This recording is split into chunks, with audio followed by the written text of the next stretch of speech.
The silence was a cold, creeping dread, far more terrifying than any battle cry. It hung heavy in the vacuum of space, stretching across the desolate lunar surface of Frontier Outpost Zeta 7. For weeks, the deep space sensors had been eerily quiet, an unnatural stillness that promised only one thing: an overwhelming storm. And now, the storm was breaking. The air inside the observation dome crackled with an unseen energy, a foreboding hum that vibrated through veteran Kalen Rourke's bones, a premonition of impending doom. He stood, a solitary figure against the panoramic view of nascent stars, his gaze fixed on the blank, ominous void, knowing that somewhere out there, an alien fleet was closing in. The vulnerability of their lone outpost ached in every shadowed corner of the moon, a tiny speck of light against an encroaching, infinite darkness.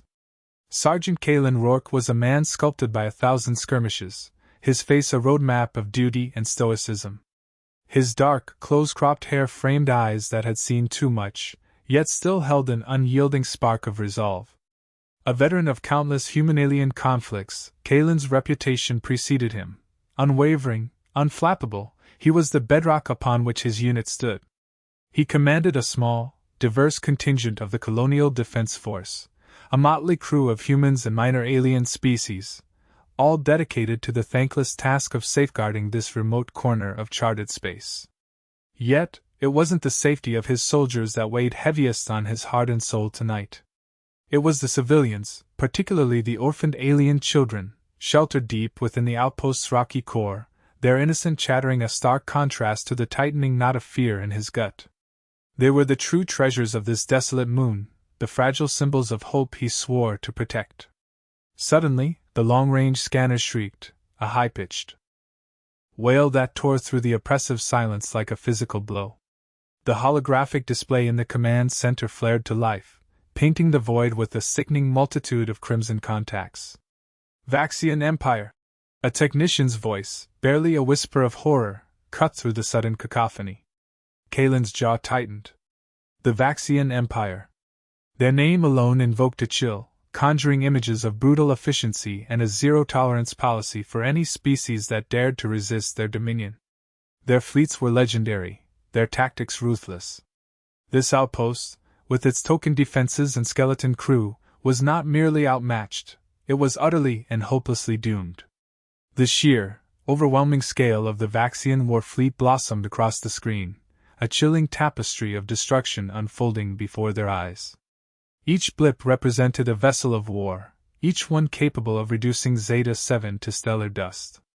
The air grew thick with unspoken fear, the quiet resolve of Kalen's presence the only anchor in a rapidly spiraling nightmare. The Vaxian fleet, a horrifying armada of angular, obsidian ships, didn't move immediately to attack. Instead, it positioned itself with chilling precision, forming an impenetrable orbital blockade that shimmered malevolently in the distant starlight. Every escape route was severed, every communication frequency jammed by a wall of electronic static that felt like a physical weight pressing down on the outpost. The meager energy shields flickered to life, a desperate, almost symbolic gesture against such overwhelming power. Kalen watched the tactical display, his expression unreadable, as the green lines representing their defenses met the ominous red of the Vaxian perimeter. He knew the shields would hold for minutes, perhaps an hour, against a sustained assault, but their purpose now was simply to buy time, a precious commodity rapidly running out. Status report. Kalen's voice, calm despite the churning dread, cut through the tense silence of the command center. His unit, a motley collection of hardened fighters, looked to him, their faces grim but resolute. They had seen impossible odds before, but never anything quite like this. He began issuing orders, his movements economical, his focus absolute. Every available combat-ready individual was directed to their stations, weapons systems primed, internal defenses locked down. It was a desperate last stand, he knew, a final, defiant roar into the face of oblivion. The futility of their resistance was a cold, hard fact, yet surrender was not in his lexicon, nor in the ingrained programming of any human soldier. They would fight, as humans always did, until the last breath. The Vaxian Empire was not merely an enemy, it was an indomitable force of nature, a galactic empire built on conquest and subjugation. Their flagship, a monstrous vessel bristling with weaponry, hung like a dark predator at the forefront of the blockade. A single image flickered onto the main screen, an intercepted, untranslated Vaxian transmission that clearly depicted their commander, a tactical overlord, his features sharp and devoid of mercy, radiating an aura of absolute authority. This was not a foe to negotiate with, not one to reason with. Their advanced technology and massive numerical superiority were not just obstacles, they were an alien tidal wave poised to engulf all in its path. Humanity, in its vastness, represented an anomaly to the Vaxians, a stubborn, unpredictable variable in their galactic calculations. Kalen knew their only chance, however slim, was to alert someone. He ordered the comms officer to attempt a distress signal, a focused burst of data aimed at the nearest Allied system, light years away. He knew it was a long shot, almost certainly futile against the Vaxians' sophisticated jamming, but the act itself was a flicker of hope in the encroaching darkness. Simultaneously, he organized the evacuation of the remaining civilians. "Prioritize the children," he commanded, his voice echoing with grim finality.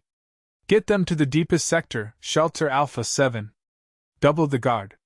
The small, frightened alien children, their species varied and beautiful, were herded by his soldiers into the inner corridors, their wide, innocent eyes reflecting the fear that permeated the very atmosphere of the outpost. They were humanity's responsibility, a trust Kalen would not betray, even as the walls closed in. He envisioned the deep, reinforced bunkers, buried beneath kilometers of lunar rock, a desperate haven from the storm descending from above. It was a race against time, a final, frantic scramble before the inevitable impact. The ground beneath the outpost began to tremble, a low, guttural growl that vibrated through the reinforced structure. Vaxian drop pods, like obsidian arrows, began their terrifying descent, piercing the atmospheric haze with fiery trails. They struck the lunar surface with concussive force, sending plumes of pulverized regolith into the still air. Almost instantly, heavily armored Vaxian troops poured forth from their metallic cocoons, their plasma rifles spitting searing bolts of energy. The outpost's outer defenses, designed for localized skirmishes, buckled under the concentrated assault. Automated turrets, once spitting defiance, were systematically vaporized, their desperate last stand a testament to the Vaxians' overwhelming firepower and calculated ferocity. The initial exchanges were brutal, short, and decisively one-sided. Static crackled over the comms as one by one, forward observation posts fell silent, their human and alien defenders overwhelmed in a torrent of alien fury. Kalen grit his teeth, the sounds of battle now a raw, visceral roar echoing through the outpost's corridors. He faced an agonizing moral dilemma. Every soldier he kept fighting on the outer perimeter bought precious seconds for the civilians, but sacrificed a life that could otherwise be preserved. His duty as a soldier demanded he hold the line, to resist until the last breath. Yet, his deeper, more primal instinct as a protector screamed at him to preserve life, especially the innocent lives he had sworn to shelter. The grim reality of their situation was a crushing weight. They couldn't win this fight. They could only buy time, however infinitesimal. His focus narrowed, sharp as a laser. Protecting the innocent. That was the core of his mission now, even if it meant sacrificing every inch of fortified ground, even if it meant sacrificing his own life. Amidst the chaos, a small, fragile figure appeared at the edge of his vision. It was Elara, a Xilian child, no older than 5 cycles by Earth reckoning.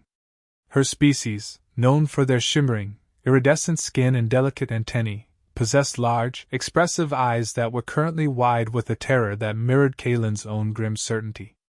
She had formed an unusual bond with Kalen over the past months, often seeking him out, drawn perhaps to the quiet strength beneath his gruff exterior.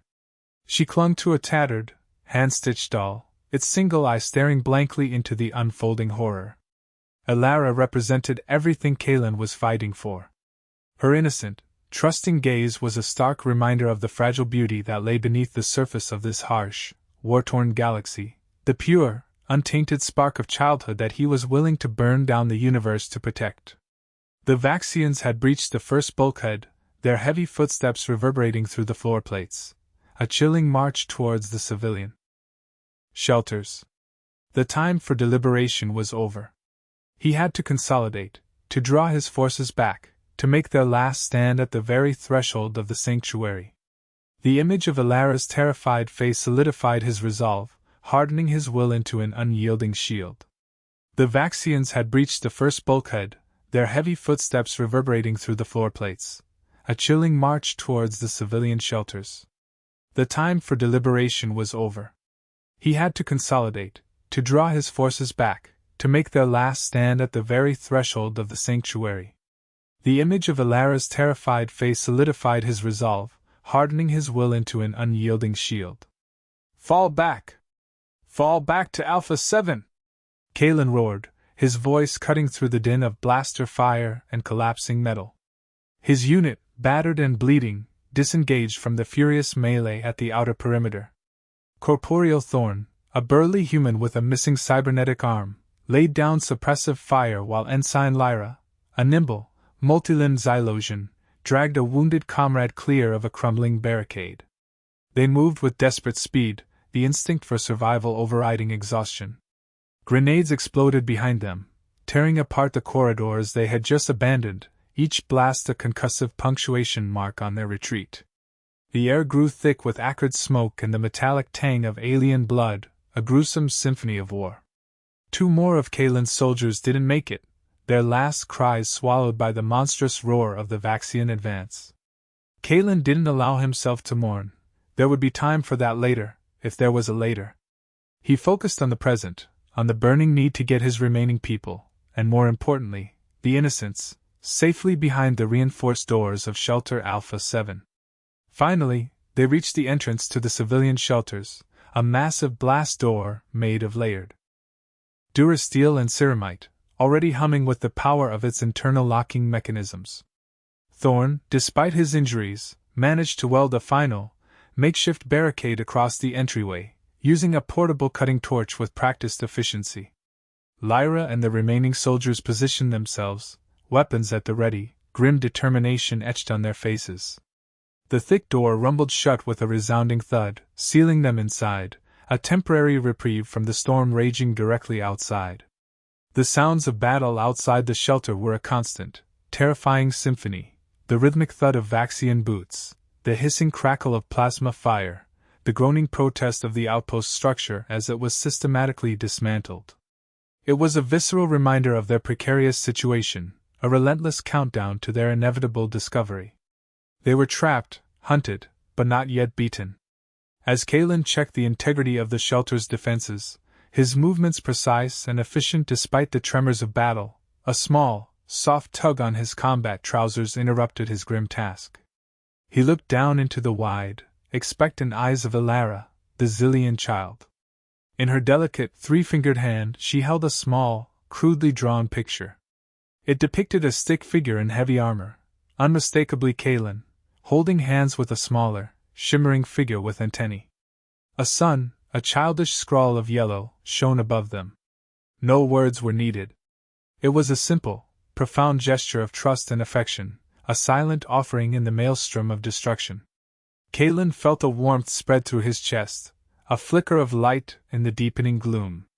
He knelt, taking the drawing carefully, his rough fingers surprisingly gentle. "Thank you, Alara," he murmured, his voice softer than he'd intended. Her small smile, even amidst the chaos, was a powerful affirmation.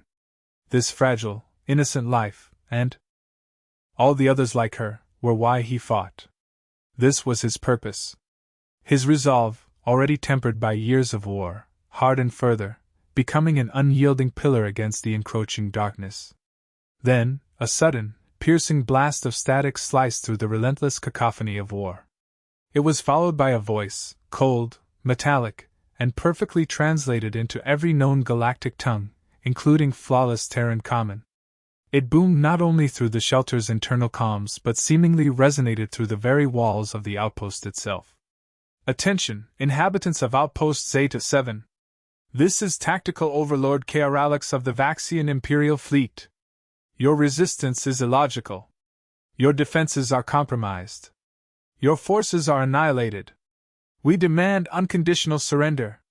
Lay down your arms, and you may be granted a swift, painless termination of your pathetic existence. Continue your futile struggle, and we shall initiate full planetary sterilization. You have precisely 5 cycles to comply. Fail to do so, and your world, and every living thing upon it, will be erased. The choice is yours. There will be no further communication.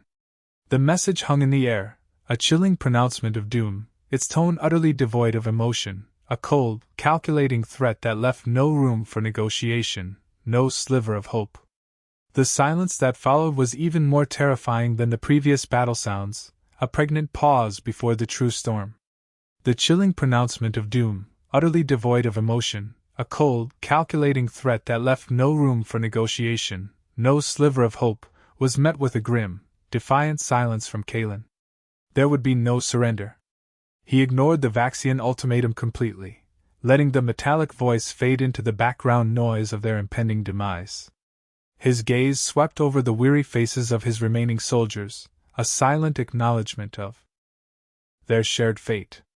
Their eyes, though haunted, burned with an unyielding loyalty, a trust that fueled his own determination. "All right," he said, his voice a low rumble, the only sound breaking the heavy silence within the shelter. "We're not going anywhere. This is our home now, and we'll defend it." He moved with renewed purpose, allocating their meager resources. Medkits were distributed, weapons checked and rechecked, their energy cells topped off from the shelter's dwindling reserves. Makeshift barricades of crates and discarded equipment were erected at strategic choke points within the main chamber, reinforcing the already formidable blast door. Every entryway, every potential weak point, was identified and fortified. Lyra, her quick limbs a blur, rigged tripwires with sonic emitters that would provide precious seconds of warning. Thorn, his one good arm surprisingly agile, secured heavy support beams, reinforcing the overhead structure against the inevitable bombardment. The civilian population, huddled in the deeper, more secure sections of the shelter, remained unaware of the full extent of the Vaxian threat, their innocent lives dependent entirely upon the thin line of defenders. Outside, the Vaxian response to their defiance was swift and brutal. The focus of their overwhelming assault shifted, concentrating entirely on the shelter's entrance. The ground began to shake again, not with individual impacts, but with a continuous, grinding force, as if the entire moon itself were groaning under immense pressure. Heavy plasma cannons, once reserved for planetary bombardment, now hammered relentlessly against the durasteel blast door. Each impact sent shockwaves reverberating through the shelter, dislodging dust and pebbles from the ceiling. The air filled with the acrid stench of burnt metal and ozone, the telltale signs of Vaxian weaponry tearing through the outpost's outer layers. The blast door, though incredibly strong, began to show signs of strain, its reinforced plating visibly deforming under the sustained barrage. Sparks flew as the Vaxian energy weapons bit deep, slowly but inexorably eroding their last bastion of defense. Kalen pressed his ear against the cold metal of the inner wall, listening intently to the symphony of destruction outside. He could distinguish the heavy thud of Vaxian siege drills attempting to bore through the rock, the rhythmic pulse of their plasma cannons, and the high-pitched whine of their energy cutters. They were methodical, relentless, leaving no stone unturned in their pursuit of total annihilation. Time was dwindling faster than he could have imagined. They were cornered, but Kalen, ever the strategist, refused to simply wait for the axe to fall. His mind raced, sifting through contingency plans, however desperate. There had to be an alternative, a slim thread of possibility for escape. His eyes scanned the shelter's archaic blueprints, displayed on a flickering comms screen. Tucked away in a seldom-used corner, almost forgotten, was an old service access tunnel, originally designed for maintenance drones. It was narrow, unmapped on most current schematics, and almost certainly sealed from disuse. But it led deep into the moon's interior, bypassing the main Vaxian breach point, and if it could be opened, it might offer a sliver of hope. A desperate plan began to form in his mind. He would need a diversion, something loud and undeniable, to draw the Vaxians' full attention away from the subtle vibrations of a small team attempting to force open that ancient tunnel. It was a long shot, a near suicidal gamble, but it was their only shot at getting at least some of the civilians, especially the children, out of the direct line of fire. He knew the cost would be high, perhaps even his own life, but the image of Alara's trusting eyes, and the small drawing clutched in his hand, solidified his resolve. Kalen moved quickly, briefing Thorn and Lyra on the desperate plan. "Thorn, you're with me. Lyra, you're in charge here. Get those kids and any civilians you can to the service tunnel entrance. I'll make sure the Vaxians are looking the other way." His voice was tight with suppressed urgency, each word carrying the weight of 1,000 unspoken fears. He pointed to a secondary defense system control panel embedded in a less reinforced section of the shelter, located away from the main entrance. Activating it would create a massive energy surge, temporarily overloading Vaxian sensor arrays in that sector and drawing their fire. It was a risky maneuver, almost certainly a suicide mission, but the logic was undeniable. Diversion. Chaos. Opportunity. Thorn nodded, a grim lines around his mouth. "Got it, Sergeant. Just bring us back something to shoot at." Lyra, ever pragmatic, began organizing the terrified civilians, her multi-limbed coordination invaluable in the growing panic. As Kalen prepared to leave, calibrating the timing of the surge, a small hand gripped his leg. He looked down to see Alara, her large Zillion eyes, usually so bright and curious, now clouded with an unbearable fear. She clutched his drawing, her small frame trembling. She didn't speak, but her gaze was a plea, a silent question that ripped through his carefully constructed composure. She sensed his imminent departure, the finality of the act he was about to undertake. Kalen knelt, his hand gently cupping her delicate, scaled cheek. His voice was a low, steady murmur, a stark contrast to the thundering chaos outside. "Hey now, little one. I'm just going to make some noise. Like a big fireworks display." He managed a weak smile, hoping to project a confidence he didn't feel. "I promise, I'll be right back. You stay safe with Lyra, okay? You're a brave little Zillion, remember?" His words were a quiet promise, one he wasn't sure he could keep, a fragile assurance whispered against the backdrop of an encroaching apocalypse. He squeezed her hand, a fleeting moment of human connection, before rising and turning towards the console. The fate of everyone hinged on the next few moments. With a final, resolute breath, Kalen engaged the secondary defense system. A searing pulse of energy erupted from the console, coursing through dormant conduits and out into the lunar surface. On the Vaxian tactical displays, it must have looked like a sudden, unexpected counterattack. Outside, the Vaxian forces, startled by the unexpected energy signature, immediately redirected their overwhelming firepower towards the new threat. The shelter vibrated violently as dozens of plasma bolts, previously focused on the main entrance, now converged on the section Kalen had targeted. The sheer volume of fire was deafening, a monstrous roar that swallowed all other sounds. Dust rained from the ceiling, and the lights flickered precariously, but the diversion worked. The Vaxian attention was fully engaged elsewhere. "Now, Lyra!" Kalen yelled over the din, his voice hoarse. Lyra, seizing the opportunity, quickly ushered a small group of civilians, mostly the smaller children and a few elderly, towards the barely noticeable entrance of the old service tunnel. Thorn provided covering fire, aiming bursts of plasma at the cracking walls, giving the impression that Kalen was battling unseen foes within the newly targeted sector. The tunnel, long disused and sealed, groaned as Lyra's team, using scavenged power tools and sheer desperation, forced its rusty access panel open. A gust of stale, recycled air sighed out, a breath of uncertain freedom. Some civilians, guided by Lyra's remaining soldiers, managed to slip through the narrow opening, their figures disappearing into the dark maw of the passage. It was a desperate gamble, a barely visible crack in the Vaxians' iron grip. The Vaxians, however, were not easily fooled. Their tactical response was swift. Even as the diversion drew fire, their advanced sensors detected the subtle seismic shifts caused by the tunnel's opening and the movement of lifeforms within.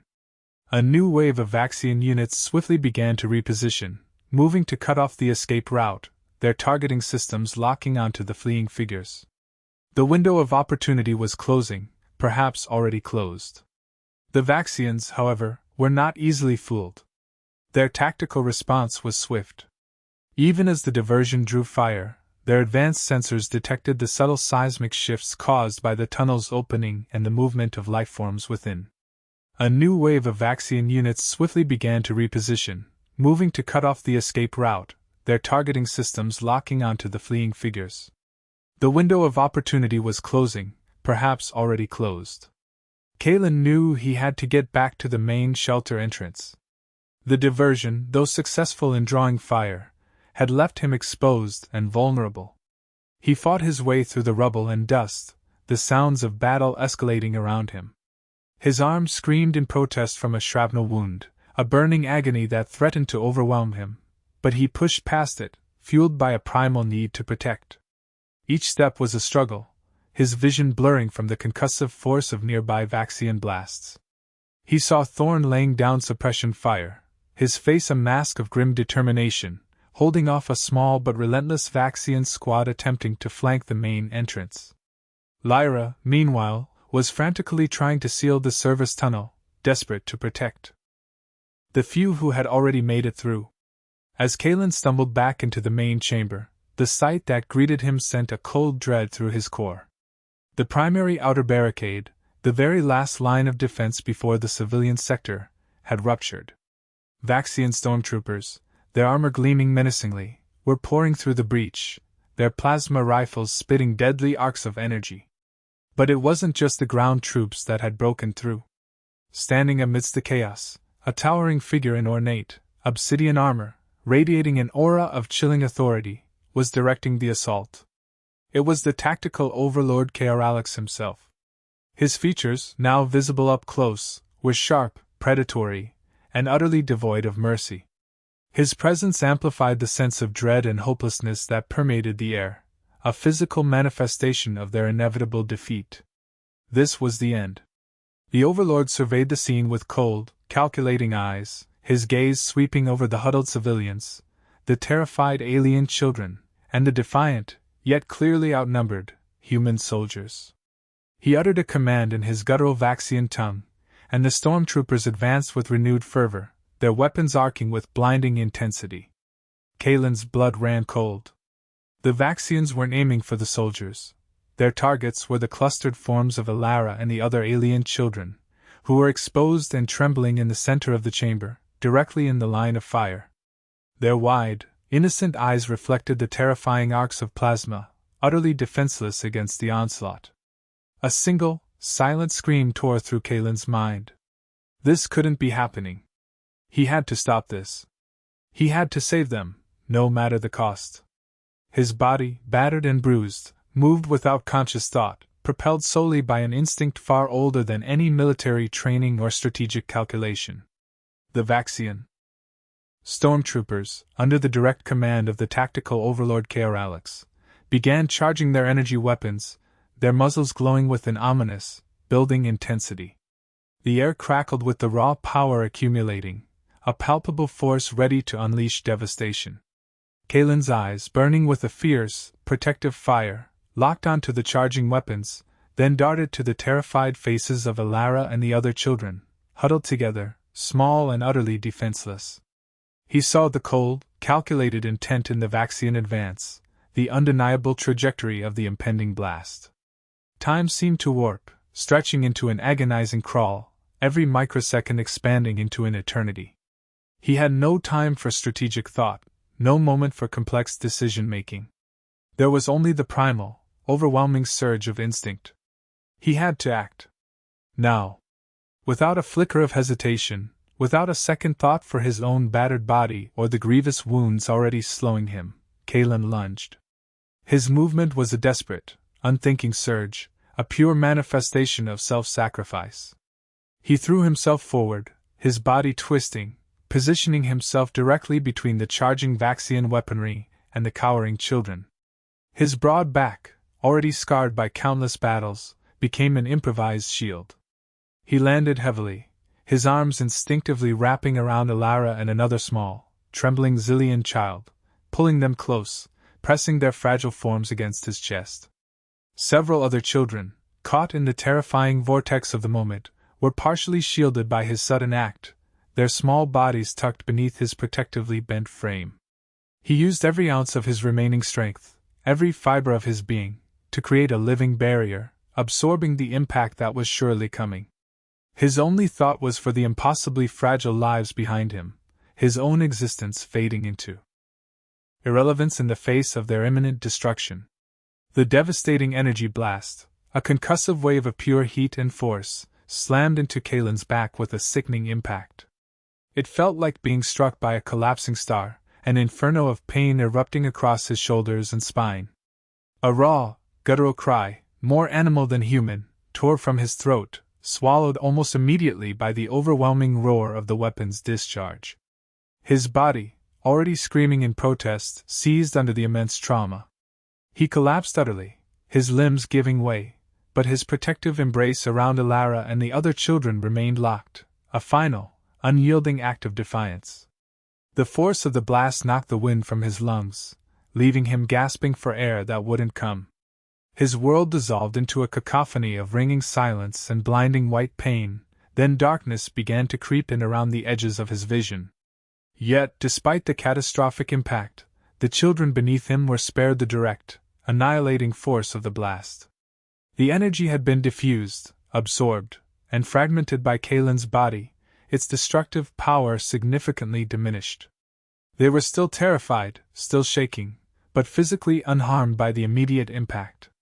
As Kalen's heavy form slumped over them, a temporary, horrifying stillness fell upon the immediate vicinity.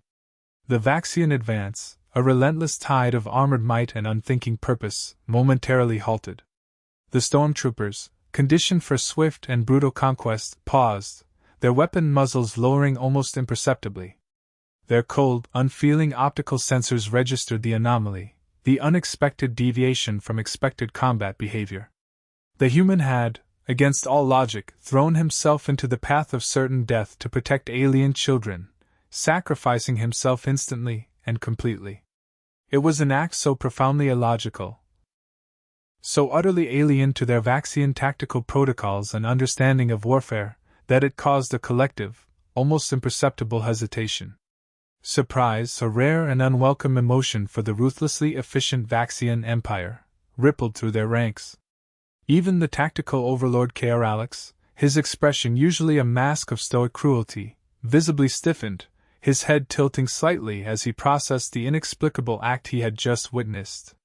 The unyielding human had just done something the Vaxians had never calculated for. The Vaxian advance, a relentless tide of armored might and unthinking purpose, momentarily halted. The stormtroopers, conditioned for swift and brutal conquest, paused, their weapon muzzles lowering almost imperceptibly. Their cold, unfeeling optical sensors registered the anomaly, the unexpected deviation from expected combat behavior. The human had, against all logic, thrown himself into the path of certain death to protect alien children, sacrificing himself instantly and completely. It was an act so profoundly illogical, so utterly alien to their Vaxian tactical protocols and understanding of warfare, that it caused a collective, almost imperceptible hesitation. Surprise, a rare and unwelcome emotion for the ruthlessly efficient Vaxian Empire, rippled through their ranks. Even the tactical overlord Kaoralix, his expression usually a mask of stoic cruelty, visibly stiffened, his head tilting slightly as he processed the inexplicable act he had just witnessed. The unyielding human had just done something the Vaxians had never calculated for. The scene of Kalen's sacrifice was not confined to the claustrophobic confines of the outpost shelter. High above, in the sterile, dimly lit command bridge of the Vaxian flagship, tactical overlord Kaoralix watched the live feed with an intensity that bordered on fascination. The central holographic display, a real-time tactical overview of the ground assault, had shifted its focus, zooming in on the collapsing human, the small, terror-stricken alien children beneath him. His bridge crew, A meticulously efficient assembly of Vaxian officers and strategists stood equally transfixed, their clicking mandibles and subtle biological indicators betraying a shared, if unspoken, bewilderment. They observed Kalen's act with a cold, analytical curiosity, dissecting the data, searching for a logical explanation within their vast archives of combat psychology and species behavior. This was an unprecedented data point, a rogue variable in their meticulously planned conquest. Kaoralix, a being whose entire existence was predicated on logic, efficiency, and the ruthless pursuit of Vaxian dominance, found himself registering a flicker of something akin to intrigue. Throughout his lengthy career, he had encountered countless forms of resistance, from desperate, suicidal charges to cunning, strategic retreats. But this was different. This human, a species he had previously categorized as merely stubbornly primitive, had defied every calculated understanding of warfare, every predictive model of battlefield psychology. Self-preservation was the prime directive among all sentient life, yet, this human had willingly, without hesitation, discarded his own life for beings not even of his direct lineage, for children of an entirely different species considered beneath the Vaxian Empire's notice. It was a deviation from expected behavior so profound it verged on the incomprehensible. His internal processors churned, attempting to categorize, to rationalize, to file away this unexpected data. It simply did not compute within the established Vaxian framework. Below, in the immediate aftermath of the blast, a chilling silence had fallen. Elara, still shielded by Kalen's unresponsive body, lay trembling. The warmth of his protective embrace had suddenly turned cold, heavy, and utterly still. Her small, delicate antennae twitched, sensing the absence of his steady heartbeat, the sudden unnatural stillness. Slowly, tentatively, she pushed her head out from under Kalen's inert form, her wide, expressive Zillian eyes blinking away residual dust and the after-effects of the blast. Her gaze fell upon his unmoving back, the scorched armor, the unnatural angle of his head. The magnitude of what had just happened, of what he had done for them, slowly dawned on her young mind. A silent, gut-wrenching cry escaped her, a sound not of pain but of profound loss, of incomprehension, of a small universe suddenly shattered. It was a sound that articulated a sorrow too vast for her tender years, a primal lament for the protector who now lay still. Her small hands reached out, brushing against the rough fabric of his uniform, a futile attempt to rouse the warmth that had so suddenly departed.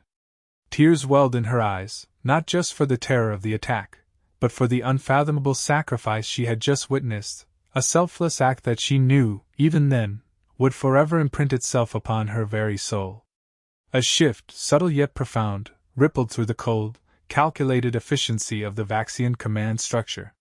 High above the lunar surface, on the bridge of the flagship, Overlord Kaoralix's mandibles clicked, a sound that typically preceded an order of absolute destruction.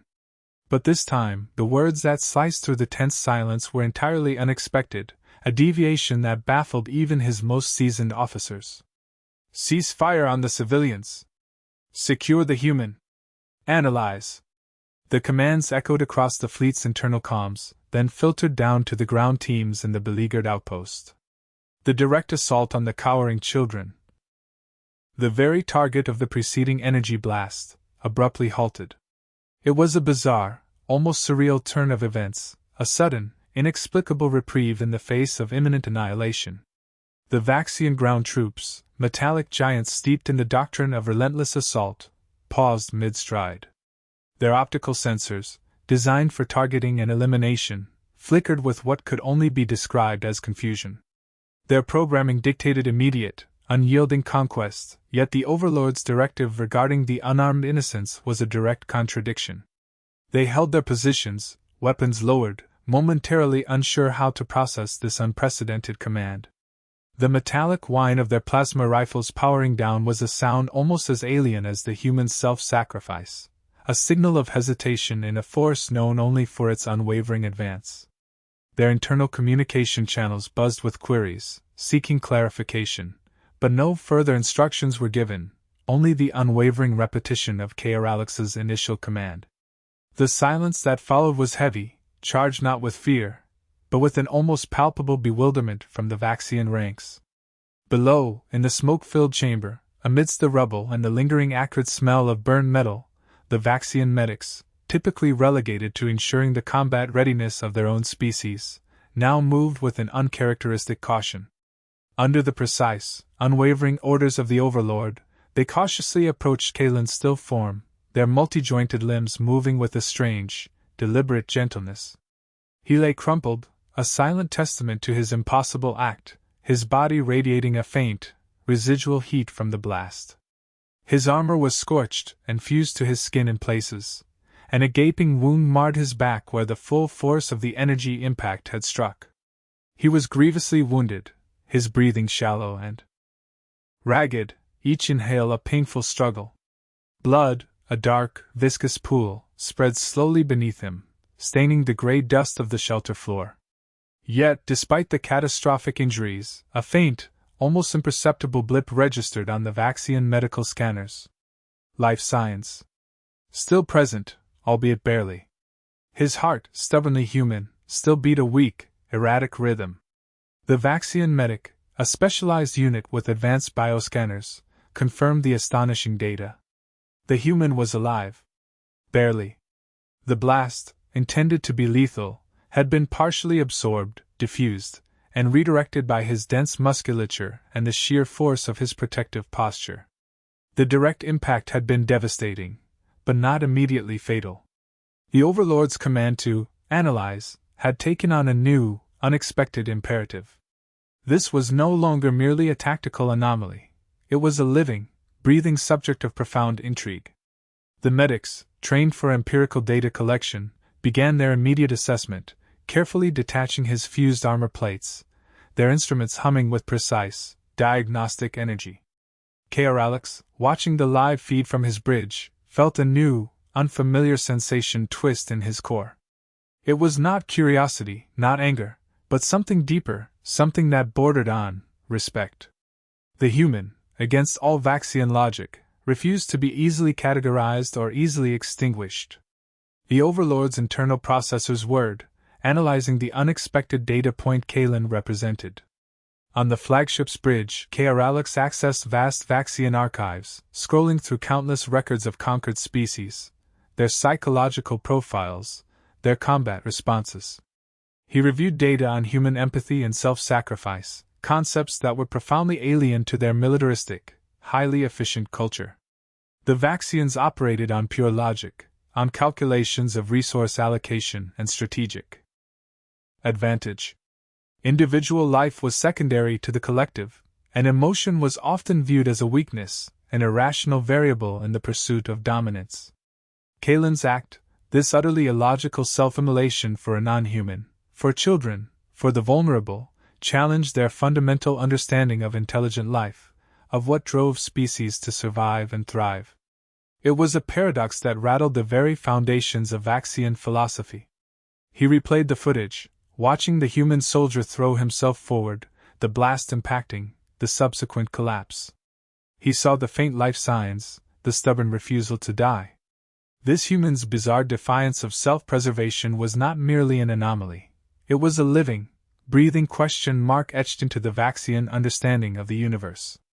Below, in the ravaged shelter, as the Vaxian medics moved to carefully assess Kalen, a small, yet surprisingly tenacious barrier emerged. Elara, her tiny Zillion body still partially shielded by Kalen's crumpled form, clung to him with a fierce, unwavering grip. Her small, three-fingered hands were intertwined with his uniform, her face buried into his side, a silent, desperate prayer.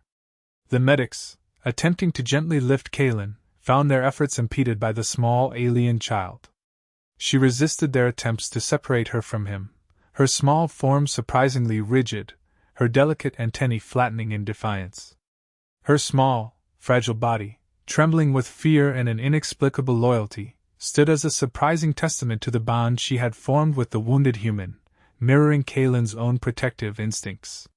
She refused to let go, her silent grief and profound attachment an unexpected obstacle to the Vaxians' clinical assessment.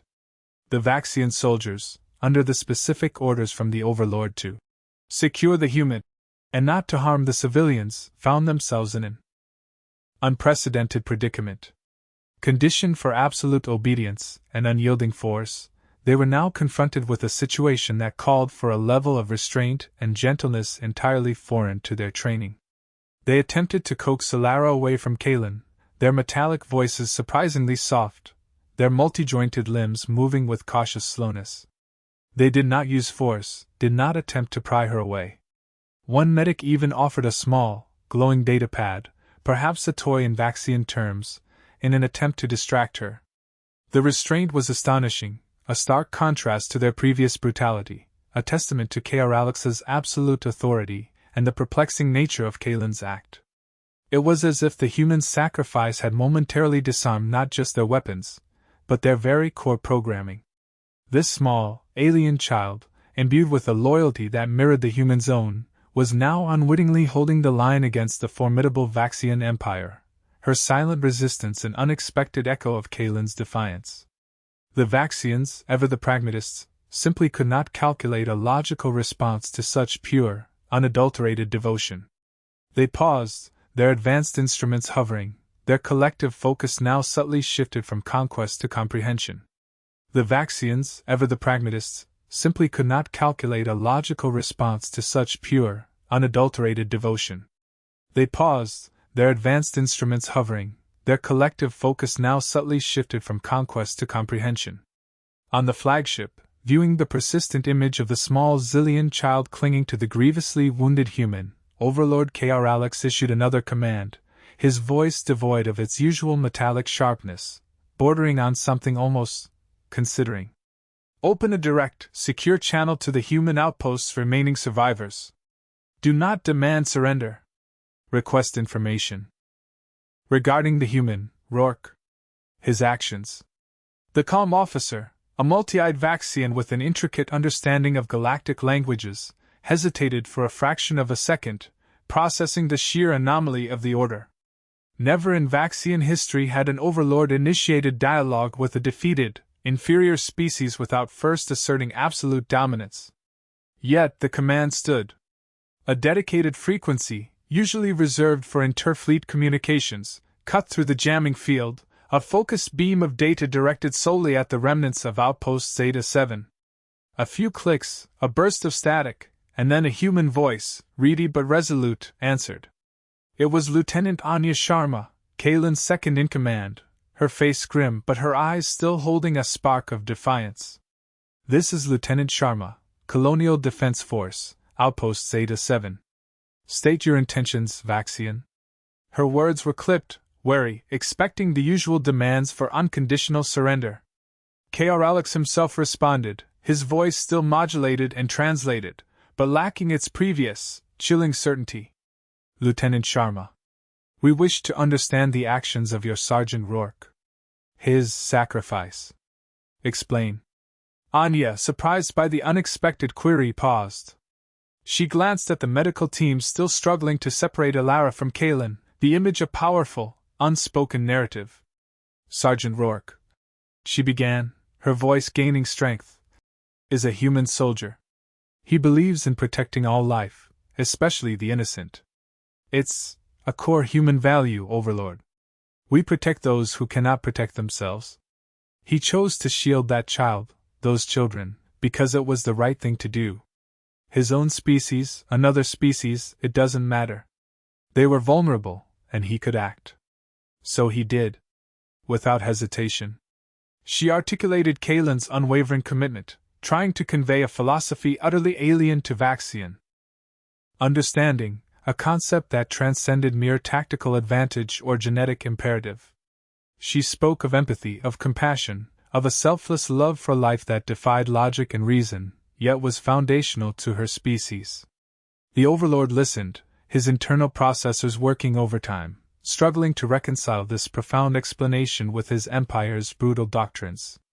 He grappled with the concept of a species that would prioritize the lives of others, especially those not of their own kind, over their own survival in a combat situation. His people were driven by expansion, by resources, by the cold, hard mathematics of power. Self-sacrifice for the collective was understood, but self-sacrifice for an entirely unrelated, weaker entity was an equation that simply did not balance. He reviewed Sharma's words, the emphasis on the right thing to do, on vulnerable, on without hesitation. It was an emotional response, something the Vaxians had systematically purged from their own military.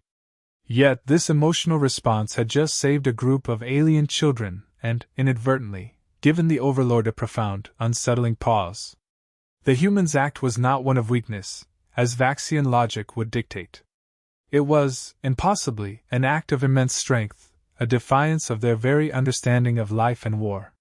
He found himself contemplating the implications, a new, disquieting thought blooming in the cold, logical pathways of his mind. If emotion could produce such unwavering resolve, such absolute protection, what other strengths had the Vaxian Empire overlooked in its single-minded pursuit of conquest? The human's bizarre act had opened a crack in his rigid worldview, introducing a variable he had never considered. The human's bizarre act had opened a crack in his rigid worldview, introducing a variable he had never considered, one that now compelled him to make a decision that would reverberate through the Vaxian Empire's history. Overlord Kralix's mandibles clicked again, a sound that now carried a different weight, less of aggression and more of contemplation. "I declare a temporary cessation of hostilities," he broadcast, his voice resonating across all frequencies, reaching both Vaxian forces and the astounded human survivors. "Medical aid will be provided for the human, Rourke. All remaining civilians, including the Zillion children, will be granted safe passage off this moon." The words hung in the air, an unprecedented declaration, a complete reversal of Vaxian protocol. It was a temporary truce, born not of fear or defeat, but of a profound, unsettling curiosity, a strategic pause to dissect an act so illogical, yet so undeniably powerful. On the other end of the communication, Lieutenant Sharma and the remaining human survivors were stunned into disbelief. The offer was so unexpected, so utterly alien to everything they knew of the Vaxian Empire, that it was initially met with suspicion. Whispers of a trap, of a cruel deception, rippled through the battered command center. Could this truly be a genuine offer? Could Kalen's sacrifice have actually swayed these ruthless conquerors?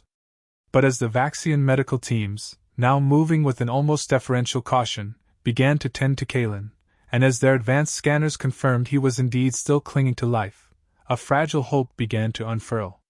Anya, driven by the desperate chance to save Kalen and secure the freedom of the children, tentatively accepted the Overlord's offer. It was a leap of faith into the unknown, but Kalen's fading heartbeat was a compelling argument. Carefully, meticulously, Kalen was prepared for transfer. Vaxian medics, their tools far beyond human comprehension, stabilized his ravaged body, their precision almost unsettling.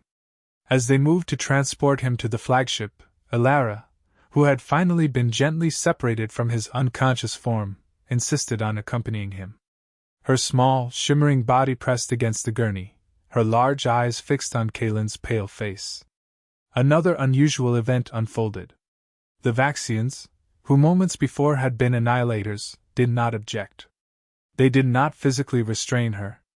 Instead, with a brief, almost imperceptible nod from a Vaxian officer, she was allowed to climb aboard the medical transport with Kalen, her presence a silent, living bridge between two vastly different species, a testament to the human's profound impact. The journey to the flagship was surreal. Alara sat clinging to Kalen's still hand, her small head resting on his arm, as the shuttle ascended through the lunar atmosphere.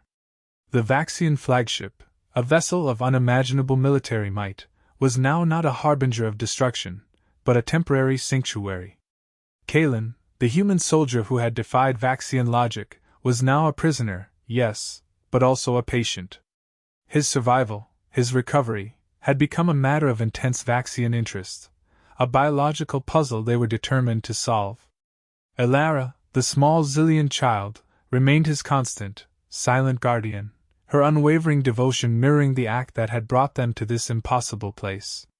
The Vaxian Empire, renowned for its cold efficiency, found itself in uncharted territory, confronted by the warmth of a human heart and the fragile loyalty of an alien child. Aboard the Vaxian flagship, Kalen's life truly hung by the slenderest of threads. He lay in a sterile, glowing medical bay, surrounded by an array of alien instruments that hummed and pulsed with an otherworldly luminescence. Vaxian medics, their multi-jointed forms moving with meticulous precision, worked tirelessly to mend his broken body. Tubes and wires, thin as spider silk, connected him to intricate life support systems, monitoring every flicker of his vital signs. His injuries were catastrophic, far beyond the scope of human medicine, yet the Vaxian technology, cold and clinical, fought relentlessly for his survival.